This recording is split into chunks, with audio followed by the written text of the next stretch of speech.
নমস্কার বন্ধুরা, মহাপঞ্চমীর অনেক প্রীতি ও শুভেচ্ছা জানিয়ে শুরু করছি আজকে আমাদের এই ছোট্ট ব্লগটি। তো এখন আমরা দাঁড়িয়ে আছি বালুরঘাট বাস স্ট্যান্ডের পাশে।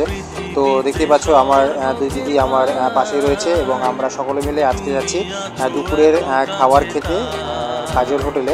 তো গাইস, এটা আমার বড় দিদির ইচ্ছে ছিল যে সে একদিন কাজের হোটেলে গিয়ে খাবে, কারণ আমি মাঝে মধ্যেই যখন কাজের হোটেলে গিয়ে খেতাম এবং দিদির কাছে এসে বলতাম যে সত্যি সেই হোটেলের রান্না খুব সুন্দর। তো সেই থেকেই আগ্রহটা জেগেছে দিদি যে সে একদিন কাজের হোটেলে গিয়ে খাবে। তো গাইস, দিদির এই সামান্য ইচ্ছাটুকু পূরণ করতে আমরা সকলে মিলে আজকে এসেছি কাজের হোটেলে দুপুরে খাবার খেতে।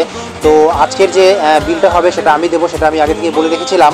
তো ইতিমধ্যে আমরা বসে পড়েছি, আর কিছুক্ষণের মধ্যেই ভাত চলে আসবে। তো গাইস, আজকে কিন্তু আমি সত্যি খুবই খুশি। এরকম খুশি হয়তো আমি বছরে 2-1বারই হই, তার মধ্যে আজকের দিনটি হয়তো। তো সামনেই দুর্গাপুজো, তো দুর্গাপুজোর অনেক দ্বিতীয় শুভেচ্ছা রইল তোমাদের জন্য। সকলে ভালোভাবে থাকবে, ভালোভাবে ঘুরবে।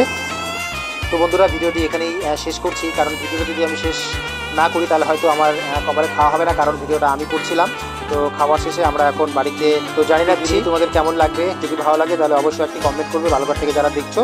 তো আজকের মতো ভিডিওটি এখানেই শেষ করছি। বাই।